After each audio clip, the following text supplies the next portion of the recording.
അസ്സലാമു അലൈക്കും വറഹ്മത്തുള്ളാഹി വബറകാതുഹു. പ്രിയപ്പെട്ട കുട്ടികളെ, പരീക്ഷ ഇങ്ങ് എത്തിക്കഴിഞ്ഞു. പരീക്ഷയ്ക്ക് നാളെ ചോദിക്കാൻ സാധ്യതയുള്ള ഏതാനും ചോദ്യങ്ങൾ നിങ്ങൾക്ക് കേവലം ഏതൊക്കെ ചോദിക്കും എന്ന് പറഞ്ഞു തരുക മാത്രമാണ് ഈ ഒരു വീഡിയോയിലൂടെ ഞാൻ ഉദ്ദേശിക്കുന്നത്. അങ്ങനെയാണെങ്കിൽ നാളത്തെ പരീക്ഷയ്ക്ക് ഒന്നാമത്തെ ചോദ്യം അത് ഒരു പാരഗ്രാഫ് തന്നിട്ട് അതിൽ നിന്ന് ഉത്തരങ്ങൾ കണ്ടെത്തി എഴുതാനുള്ളതായിരിക്കും. അതാണ് എല്ലാ തവണയും ചോദിക്കാറുള്ളത്. അത് തന്നെയായിരിക്കും ഒന്നാമതായിട്ട് നമുക്ക് പരീക്ഷയ്ക്ക് ചോദിക്കുക. രണ്ടാമതായിട്ട് ഒരു ഹിവാറ് പരീക്ഷയ്ക്ക് ഉണ്ടാകാൻ സാധ്യതയുണ്ട്. ആ ഹിവാറ് എങ്ങനെയുള്ളതായിരിക്കും? ഒന്നുകിൽ അധ്യാപകനും കുട്ടിയും തമ്മിലുള്ള ഒരു സംഭാഷണമായിരിക്കും. അതായത് വർഷങ്ങൾക്ക് ശേഷം കുട്ടി പഠിച്ച് ഒരു എഞ്ചിനീയറോ ഡോക്ടറോ ആയി പകയിലെവിടെയോ വെച്ച് അവൻ്റെ അധ്യാപകനെ കണ്ടുമുട്ടുമ്പോൾ അധ്യാപകനും കുട്ടിയും തമ്മിലുള്ള ഒരു സംഭാഷണം പരീക്ഷയ്ക്ക് വരാൻ സാധ്യതയുണ്ട്. അല്ല എന്നുണ്ടെങ്കിൽ വല്ല കൃഷി ഓഫീസറുമായിട്ടുള്ള സംഭാഷണം, അല്ലെങ്കിൽ സ്വാഹിബുൽ മസ്റഅത്ത് കൃഷി തോട്ടക്കാരനുമായിട്ടുള്ള കർഷകനുമായിട്ടുള്ള സംഭാഷണമൊക്കെയാണ് പൊതുവെ നമുക്ക് വരാറുള്ളത്. നമ്മുടെ പാഠഭാഗത്ത് നൽകിയിട്ടുള്ള സംഭാഷണങ്ങൾ ആളുകളുടെ പേര് മാറ്റി അല്ലെങ്കിൽ സാഹചര്യങ്ങൾ മാറ്റിയിട്ടാണ് പൊതുവെ പരീക്ഷയ്ക്ക് കണ്ടുവരാറുള്ളത്. അങ്ങനെ നമ്മുടെ പാഠഭാഗത്തിൽ ഒരു കർഷകനുമായി നടത്തുന്ന ഒരു സംഭാഷണമുണ്ട്. അതൊക്കെ നല്ല രീതിയിൽ വായിച്ചു പോയാൽ നമുക്ക് എന്ത് ചെയ്യാൻ പറ്റും? സംഭാഷണം നല്ല രീതിയിൽ പരീക്ഷയ്ക്ക് എഴുതാൻ പറ്റും. മറ്റൊന്ന് പരീക്ഷയ്ക്ക് വരും എന്ന് 100% ഉറപ്പുള്ള ഒരു ചോദ്യമാണ് ഒരു ഇസ്തിമാറ, ഒരു ഫോം വില്ലേജ് ഓഫീസിൽ നിന്ന് അല്ലെങ്കിൽ കൃഷി ഓഫീസിൽ നിന്ന് പശുക്കളെ വിതരണം ചെയ്യുന്നുണ്ട്, അല്ലെങ്കിൽ കോഴിക്കുഞ്ഞുങ്ങളെ അല്ലെങ്കിൽ വൃക്ഷത്തൈകൾ വിതരണം ചെയ്യുന്നുണ്ട്.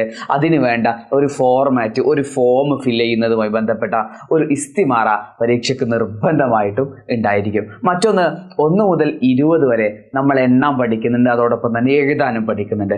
അതുമായി ബന്ധപ്പെട്ട് ഏത് രീതിയിൽ ചോദ്യം വന്നാലും എങ്ങനെ എഴുതണം എന്ന് നമ്മൾ കഴിഞ്ഞ 2-3 വീഡിയോകളിലായിട്ട് നമ്മൾ ചർച്ച ചെയ്യുന്നുണ്ട്. നമ്മുടെ റിവിഷൻ്റെ സമയത്ത് നമ്മൾ ചർച്ച ചെയ്യുന്നുണ്ട്. ആ ഒരു ഭാഗത്ത് നിന്ന് ഇസ്തിമാറയും അതോടൊപ്പം തന്നെ അതതും എണ്ണത്തിൻ്റെ ഭാഗവും നിർബന്ധമായിട്ടും ക്വസ്റ്റ്യൻ പേപ്പറിൽ ഉണ്ടായിരിക്കും എന്നത് ഷുവറാണ്. മറ്റൊന്ന് ഗ്രാമർ ഭാഗത്തേക്ക് നമ്മൾ കടക്കുമ്പോൾ അവിടെ നിന്ന് പറയാനുള്ളത് ഒരു ഫിയാല്. ഇപ്പോൾ ദഹബ എന്നുള്ള ഫിയാല് അതൊരു ആൺകുട്ടി പോയതിനെയാണ് ദഹബ എന്ന് സൂചിപ്പിക്കുക. എന്നാൽ പെൺകുട്ടി പോയി എന്ന് നമ്മൾ പറയുമ്പോൾ ദഹബത്ത് എന്ന് പറയും. ഓക്കെ ആണോ?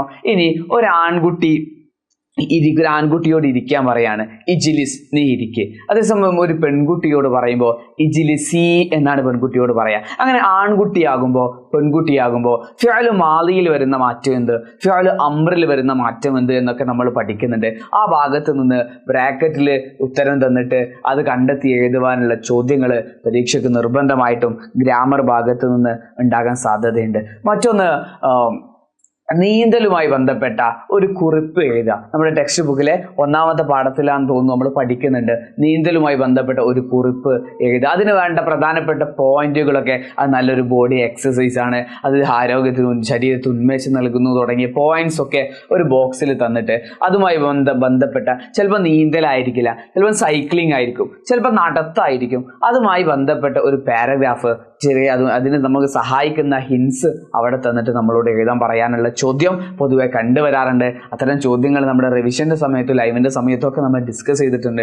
ഓക്കെ, അത് നിങ്ങൾ എന്ത് ചെയ്യുക, പ്രത്യേകം ശ്രദ്ധിക്കുക. ഇനി മറ്റൊന്ന് പരീക്ഷയ്ക്ക് നിർബന്ധമായും വരാൻ സാധ്യതയുള്ള ഒരു ചോദ്യമാണ്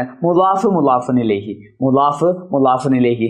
നമ്മൾ കലമുൽ മുഅല്ലിമി, അധ്യാപകന്റെ പേന എന്ന് പറയുന്ന പോലെ, ബാബുൽ മസ്ജിദി എന്ന് നമ്മൾ പഠിച്ചിട്ടുണ്ട്, ഖർനുൽ ലൊബിയി, മാന്റെ കൊമ്പ് എന്ന് നമ്മൾ പഠിക്കുന്ന പോലെ അവിടെ ഹർക്കത്തിന് എന്ത് മാറ്റമാണ് സംഭവിക്കുക? ആ രീതിയിലുള്ള മുലാഫിനിലേഹിയുമായി ബന്ധപ്പെട്ട ചോദ്യങ്ങൾ പരീക്ഷ ഗ്രാമർ ഭാഗത്ത് നിന്ന് നിർബന്ധമായിട്ടും വരാൻ സാധ്യതയുണ്ട്. മറ്റൊന്നൊരു മൻളൂം, ഒരു കവിത ഉണ്ടായിരിക്കും. ആ കവിത 2 വട്ടം 3 വട്ടം വായിച്ചു കഴിഞ്ഞാൽ അതിനകത്തുള്ള ആ ഒരു ഹിൻസ് നമുക്ക് കിട്ടിക്കഴിഞ്ഞാൽ ആ കവിത മൻളൂം ഫില്ല് ചെയ്യാനുള്ള ഒരു ചോദ്യം പൊതുവെ പരീക്ഷയ്ക്ക് കണ്ടുവരാറുണ്ട്. മറ്റൊന്ന് തർജുമത്തുൽ ഹയാത്ത്, ജീവചരിത്രം നൽകിയിട്ട് അത് ഇസ്തിമാറയിലേക്കോ അത് ബയോഡാറ്റയിലേക്കോ അല്ലെങ്കിൽ ബയോഡാറ്റ നൽകിയിട്ട് അത് ജീവചരിത്രത്തിലേക്കോ മാറ്റുവാനുള്ള ചോദ്യങ്ങൾ പരീക്ഷയ്ക്ക് കണ്ടുവരാറുണ്ട്.